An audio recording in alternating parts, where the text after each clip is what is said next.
Salve, salve, internautas da Top News, Educação no Brasil.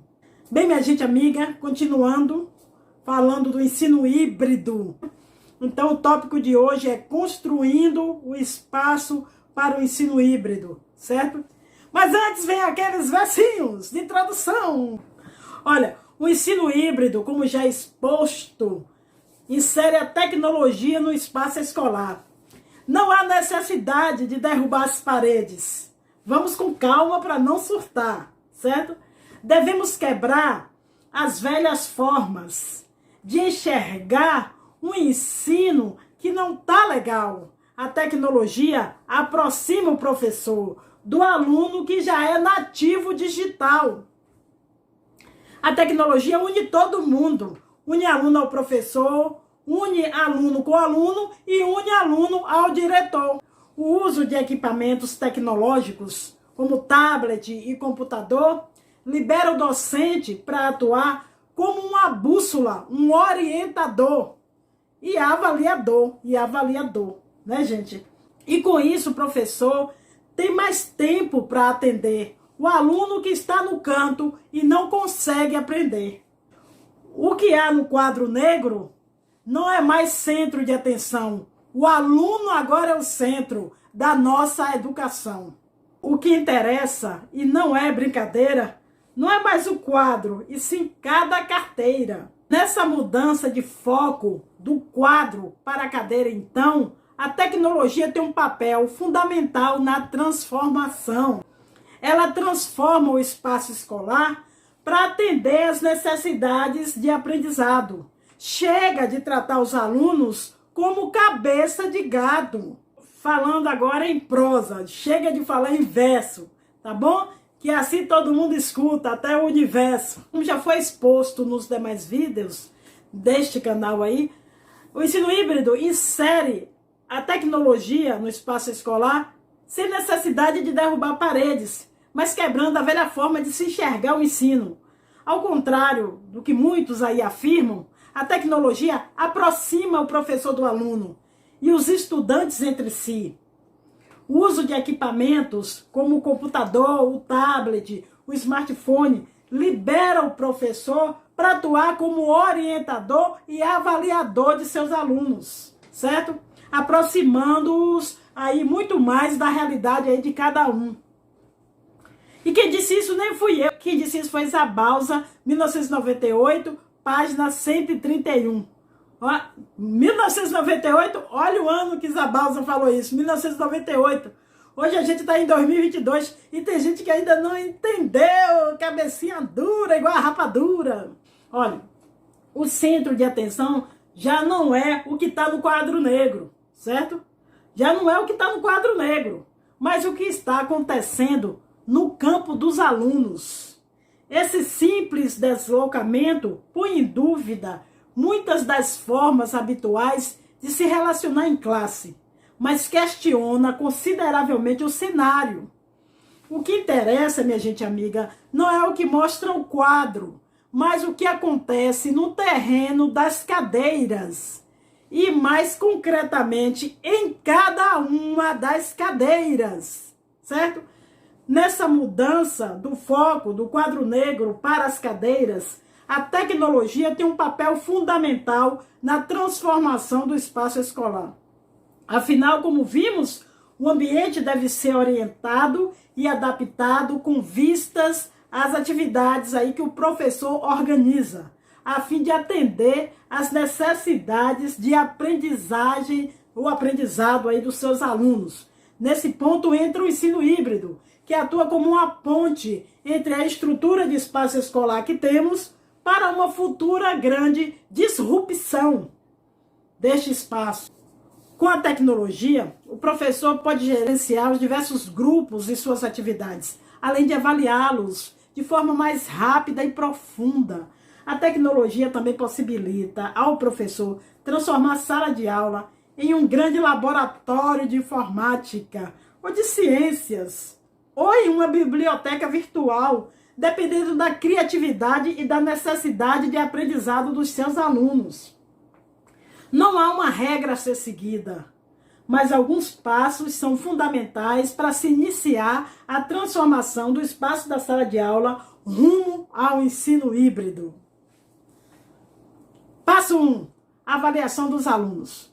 Toda atividade, seja de ensino híbrido ou não, deve começar com uma avaliação diagnóstica dos alunos. Como ensinar um conteúdo se o professor não conhece seus alunos, suas dificuldades de aprendizagem e suas potencialidades? Não é isso, gente? Nesse sentido, torna-se necessário avaliar os estudantes antes de cada etapa, cara. Sério. Essa avaliação, seja por meio de uma prova, de um trabalho em grupo ou da observação e anotação do professor, dará subsídios para que a atividade que será aí proposta aos alunos seja mais efetiva e tenha maior assertividade. Certo? Passo 2. Planejamento das atividades e dos grupos. Com os resultados da avaliação diagnóstica, o professor poderá pensar as atividades sobre determinado conteúdo, diferenciando-as em segmentos de proficiência aí dos alunos de uma turma em questão, certo? Se há muitos estudantes com o nível inicial das habilidades e competências exigidas para aquele conteúdo, é necessário planejar uma atividade de revisão ou reforço antes de uma tarefa de aprofundamento no novo conteúdo. Se a sala possui uma heterogeneidade razoável, o professor pode pensar em 2 ou 3 tipos de atividades, segundo aí os níveis de proficiência da classe, com etapas pelas quais os alunos podem avançar ao longo de um tempo aí determinado, certo? A tecnologia tem papel fundamental para prover ao docente ferramentas online, certo? Ferramentas online que vai possibilitar essa diversidade de atividade para cada grupo de estudantes. Algumas delas, como esse aqui, ó, o Canendme. Esse é excelente, gente, muito bom, né? Permite aí ao aluno aprender matemática assistindo a videoaula, realizando exercícios e avançando em níveis de conhecimento aí daquele conteúdo de forma autônoma. Isso libera o professor para avaliar os dados de aprendizagem do estudante produzidos pelo sistema, certo? E o passo 3, minha gente amiga, é o planejamento do espaço de aprendizagem. A partir do planejamento das atividades das turmas, o professor está pronto para pensar nos equipamentos necessários e na formação que dará aí ao ambiente escolar. Vale lembrar, gente, ó, que os espaços da escola ou da sala de aula, apesar de suas paredes de concreto, não são fixos, nem devem ser delimitadores do trabalho do professor, certo? Mesmo com um espaço moldado para uma realidade escolar antiga, o professor do século XXI pode utilizá-lo de forma a atender às demandas de estudantes do século XXI. Devendo observar o quê? Devendo observar que o ensino centrado no aluno, a atenção à aprendizagem significativa e a ênfase na pedagogia da pergunta passam aí a exigir novos espaços de aprendizagem. E mesmo considerando o espaço tradicional da sala de aula, são necessários uma revisão e novos procedimentos. E quem disse isso nem fui eu. Foi Silva Perez, 2012, página 125. Se o laboratório de informática não está disponível, porque tem 1 milhão de professores... Oh, meu Deus. Se o laboratório de informática não está disponível, por que não trazer os equipamentos para dentro da sala de aula? Trazer os tablets, notebooks, smartphones, pode servir aí de suporte para as atividades, tanto para a simples pesquisa, como para acessar ferramentas online, que possibilitem aí aos estudantes assistir a um filme ou jogar um game educativo, não é isso? A sala de aula deve ser pensada para que existam espaços onde cada atividade planejada possa ser realizada. Um canto ali para a leitura de um texto selecionado pelo professor, ou para alunos aí assistirem um documentário. Outro canto ali onde as carteiras são agrupadas em duplas, para que os alunos realizem uma atividade online.